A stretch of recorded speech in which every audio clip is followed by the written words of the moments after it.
Welcome to Electrified. It's your host, Dylan Loomis. Quick shout out to my newest patron, Tiger B. Thank you for choosing to support the channel. On yesterday, just want you guys to know there is a lot going on behind the scenes of Electrified. Most of it is really good. Some of it's not so great, but the latter is mostly minor. Just know that over the summer and into the fall, I'll finally be able to talk about some of these things that I've been working on, and no worries, it will only enhance what's going on here at Electrified. And it's a smaller project, but I'll also be able to give a quick update on what happened to the store. It was live for like 2 days and then a bunch of things happened and it's all being revamped. So update on that also coming soon. So I appreciate everyone's patience as I work to make the Electrified experience even better in the months and years ahead. Last thing, I will be out of town for a portion of next week, so expect videos from me on Monday and Tuesday only. Then hopefully I should be back the following week, either Monday or Tuesday, depending on travel. Some of you may remember back in 2022, there was an Indian company using the Tesla brand name. At the time, Tesla filed a cease and desist, but 2 years later, and that didn't get the job done. Now, Tesla has sued that same company. It's an Indian battery maker, and they're using the name Tesla Power. That company is arguing its main business is to make lead-acid batteries, and it has no intention of making EVs. This case will next be heard on May 22nd. In 2021, Tesla did a recall of about 135,000 Model S and X vehicles for a media control unit failure where the rear camera would not work on the touchscreen. After 3 years, today, NHTSA has finally closed the investigation of that recall. NHTSA said the touchscreen failures pose significant safety issues, including the loss of backup camera images, exterior turn signal lighting, and windshield defogging and defrosting systems that may decrease driver visibility. NHTSA said today the MCU has a finite lifespan and believes that a 5 or 6 year life expectancy for a component integral to providing the driver with safety functions is insufficient. Tesla said all units will inevitably fail given the memory device's finite storage capacity. As of February, Tesla said 104,000 of the 135,000 recalled have already been repaired.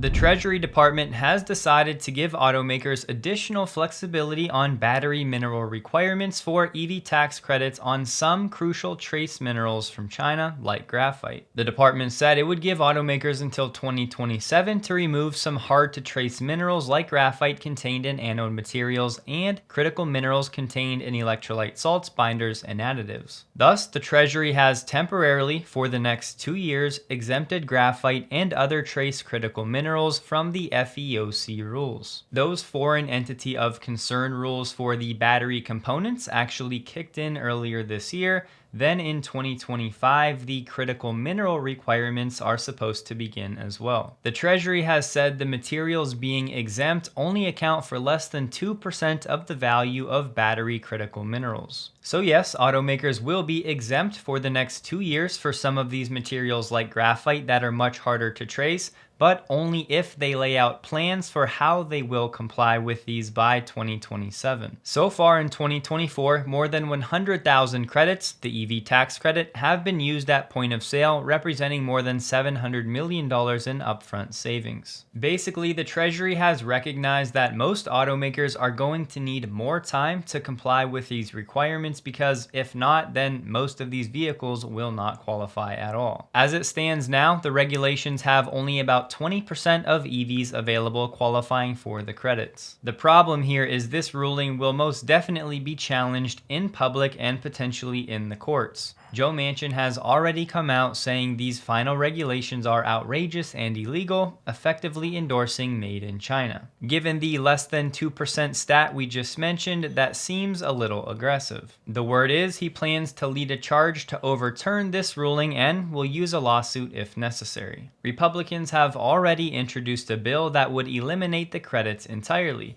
Now, from everything I'm reading, I think that would be pretty tough to do, but certainly something to watch. According to the Treasury, the main thrust behind this exemption, they determined it was impractical to require automakers to trace graphite and several electrode powders back to their origins, given the complexity of the supply chains. As it stands now, this exemption would expire at the end of 2026. We've known the rule allows automakers to source minerals from the 20 or so countries that the US has free trade agreements with, but it also extends eligibility to countries that have signed a narrower critical minerals FTA. We also learned the US continues to hold talks for critical mineral agreements with the EU, the UK, and Norway. As it stands now, the IRS will launch an upfront review process for automakers to submit documentation to certify their vehicles will meet all the requirements. The Treasury said today that review process will begin this summer. For Tesla, the main question becomes, will this exemption change anything for the Model 3's eligibility for the tax credits? At this point though, it's all speculation. There really is no way to know for sure without insider information, although this exemption definitely would move closer to that direction. I've said it before though, assuming these tax credits last until past 2030 as it's written now, I think Tesla's best chance of having the Model 3 vehicles qualify from a long-term perspective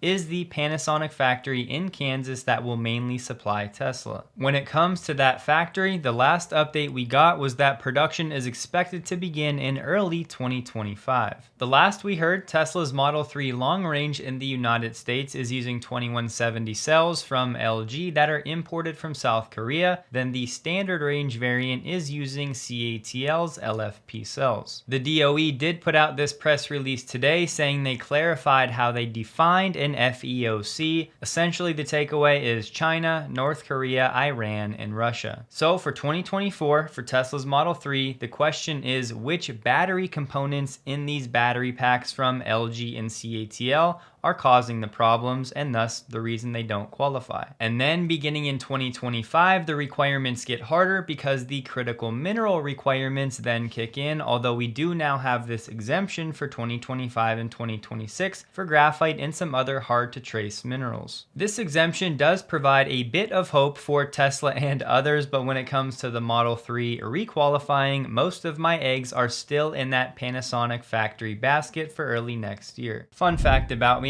I oftentimes enjoy researching a new product purchase more than the actual act of buying the thing itself. So when it came to floor mats for our new Model Y, I spent an inordinate amount of time doing my homework. My must-have list was as follows. The mats had to be easy to put in and take out. I didn't want to fuss with clips or anything weird. I wanted them to have no movement at all when in place. I was looking for a perfect fit and full coverage as we live in a snowy and rainy climate, and they needed to be really easy to clean. I like maintaining things well. So after all kinds of research, I ended up pulling the trigger on 3D mats. Now, full disclosure, they do sponsor the channel, but in this case, I was actually reaching out to companies that I was interested in. So here's how they really look after about 1 month of use with zero cleaning. 3D Mats has excellent coverage for every part of your Tesla. In the trunk, they have everything covered, including the sub-trunk, each different side, and that hidden space back here, plus the back of the second row seats, which is great. Taking them out and putting them in is a breeze. Not only that, but whatever material they're using here on the underside keeps them in place incredibly well. It feels like magic. And there are of course many different ways to clean these, but if you wanted to keep them in the car, you can actually just take some warm water, dish soap, and do a quick scrub,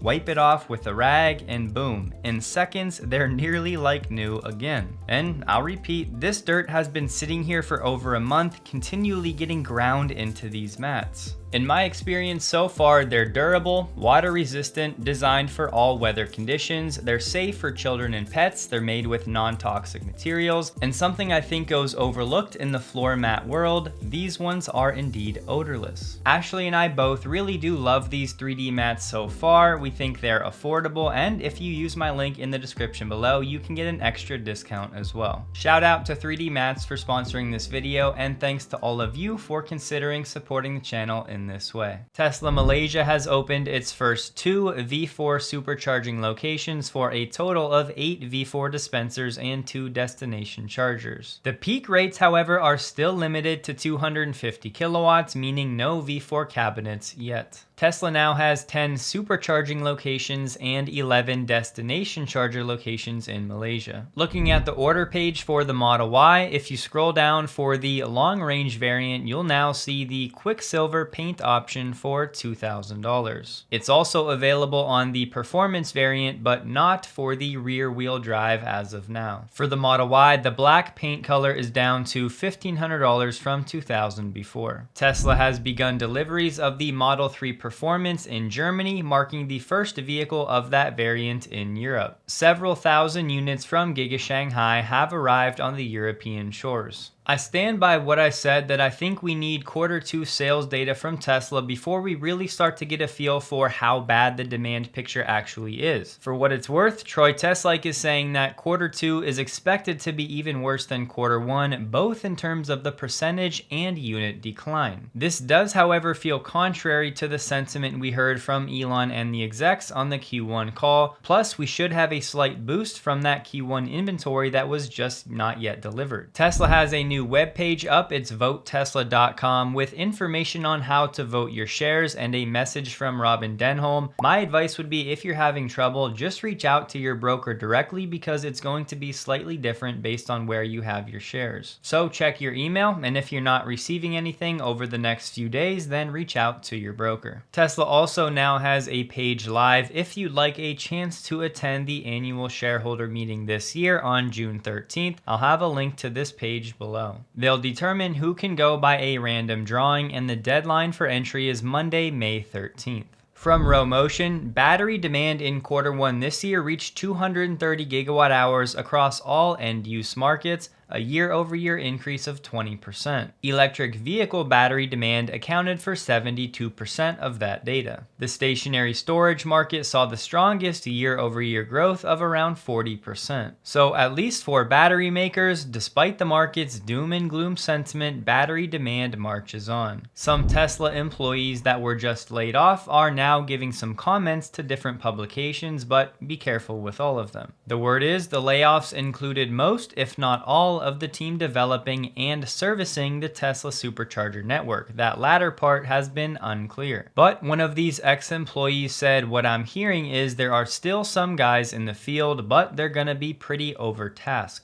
He also said just 2 weeks ago, they told us in a meeting that charging is one of the most important things at Tesla. Now, this report is from Electric, so I hesitate greatly with this one, but an ex-employee is saying it's been radio silence from Tesla since the layoffs, including details on whether these employees are getting severance. Now, if these reports are true, and honestly, given the number of people that are laid off, I'm assuming some of them still have a lot of questions on how things will go, it's definitely not a good look for Tesla to do things in this way. Of course, long term, the dust will settle and life goes on, but you do want Tesla to be a company that does the right thing. It should come as no surprise, but there are reports that some of these supercharger locations that were planned in Australia are now being canceled. A business owner that was trying to get these superchargers at his location got a voicemail from somebody at Tesla saying that the team had been dissolved globally and there will be no more supercharger sites moving forward. There are now many different reports out there of Tesla backing out of certain lease deals or people not having a point of contact at Tesla anymore, so plenty of sites that were pending are now up in the air. So we just have to accept that over the next few weeks and months, it's not going to be a smooth transition, but hopefully either at the shareholder meeting or the Robotaxi event on August 8th, we get a lot more clarity into what Elon is thinking here. Rivian just hired Javier Varela, who used to work at Volvo as COO ahead of the launch of R2. He'll be responsible for Rivian's operations, procurement, manufacturing, and logistics. Green the Only has been looking at some source code in the Tesla Spring update, and he's concluded a new Tesla voice assistant is in the works, saying it'll be narrated by the Jenny Natural voice from Microsoft. But this is still in the early stages of development, although it will have a wake word, something like Alexa. It also looks like Amazon Music will be coming to your Tesla, so people will still be waiting for YouTube Music. There will be restricted driver profiles, maybe limiting speed or things like that. And Tesla may be getting rid of the driver's seat occupancy sensor, perhaps because they can tell if somebody's in the seat with the cabin camera. You may have seen Jeremy Judkins doing some testing of the Cybertruck front closing, and as you can see, it got his finger pretty good. So yeah, PSA, I would not try that at home. A Cybertruck engineer replied to that saying the front pinch detection is a learning algorithm which will increase the closing force each time it's cycled back to back without successfully latching. Example, if you have a bag in the front that's causing it to not close, but you keep pressing the button saying you just want it to close, the algorithm assumes you know what you're doing and that it should be closing. So Jeremy also did multiple tests on this sausage, and by the 7th or 8th close, it actually closed right on it. And yes, each time he was moving it around so it wasn't closing on the same weak spot. You may have seen this Model Y that had flipped 7 times and the occupants were mostly unharmed and they walked away alive. Just a periodic reminder, when talking to friends or family members about Tesla, I would tend to lead with safety above all of the tech and the fun features. Having some examples like this or the cliff scenario are very strong reasons and incentives for someone to actually consider a Tesla. Plus, I think when it comes to Tesla's advertising, they need to have some of these survivors sharing their testimony about being in a Tesla. A quick recap of the horrific accident and then expressing their genuine gratitude for Tesla safety should go a long way in selling more vehicles. Starting this year, Tesla will be able to sell greenhouse gas emission credits in Korea. In Korea, automakers must ensure their fleets stay under these emission requirements, and if they don't, they have to pay a fine. Based on those fine amounts, Tesla has so far secured tradable credits effectively worth up to 200 billion won or $150 million. However, until now, Tesla has not been able to trade these emission rights. So this should serve as another revenue source for Tesla from the South Korean market. From that Joe Tetmeyer video, it turns out that was a Tesla Megapack Installer Day that was held at Giga Austin. The Tesla team shared insights on installation, commissioning, service, controls, safety, and more. I will occasionally poke fun at Wall Street, and I think over time, if you've been here, the reasons are pretty well documented. Here's another one for you from Adam Jonas and Morgan Stanley. They said, on the surface, last weekend's China visit was related to the achievement of FSD tech on Chinese roads. But FSD in China, assuming it's actually approved and deployed at any material scale in the PRC at all, is not a long-term needle mover in our view. So FSD in the biggest auto market in the world with the most support of EVs, potentially with the most tech-forward customers, is not a needle mover? I'm sorry, but that's insane. As part of Tesla's mass layoffs, unfortunately, many summer interns that were only a few weeks away from starting their internship at Tesla got emails saying it's not happening. I'd imagine Tesla won't save that much money rescinding these offers from the interns. It's just unfortunate that these students now have very little time to find new summer plans. Historically, Tesla has brought on around 3,000 interns each year, so it's not clear if they're getting rid of that entire program or just a portion. In case you're interested in tracking the supercharger rollout as it goes from here, supercharge.info may be a good tool to use. Up at the top, it'll show you how many are currently under construction in the orange and how many are planned in the blue for USA and the world. I'm guessing that the number for planned will gradually come down in the weeks ahead. The information is also saying that Elon made Rebecca Tanucci his direct report 2 weeks before letting her go, and that a Tesla exec, Mike Snyder, now oversees several teams previously under Drew Baglino. Mike Snyder will be a name to know as he will oversee the Tesla Megapack and Tesla Residential Energy, Service, Engineering, and Manufacturing teams. Tesla stock closed the day at $181.19, up 0.66%, while the Nasdaq was up up 1.99%. It was a low volume day for Tesla stock, trading about 30 million shares below the average volume the past 30 days. And just FYI, to actually put those numbers into context, the average volume for the past 30 days is always on the screen right here in the bottom right. Don't forget, check out 3D mats linked below if you're interested. Even if you don't need them right now, you can just save that link for later. Hope you guys have a wonderful and a safe weekend. Please like the video if you did. You can find me on X linked below, and a huge thank you to all of my Patreon supporters.